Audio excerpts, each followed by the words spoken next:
Good evening, family. This is Nettie with Simply Me Journey with Family. I decided to begin to take a closer look at the food that I'm purchasing because a lot of things now are made with bioengineer food processing. And I'm looking at this here. Honey Oaks double big bag. Check it out. Contain bioengineer food ingredients. All right, I got this bag of chips here. Great value, Walmart. Contains a bioengineered food. Okay, bunny bread. Check this out.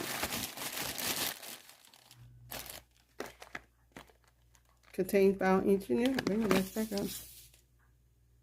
Bioengineered food. Yeah, family, just a head up. Y'all start watching the food that you're purchasing. All of this stuff is getting ready to be trashed. I'm not going to eat this. I'm not going to be buying any Walmart Great Value brand food. All right, family, y'all be blessed.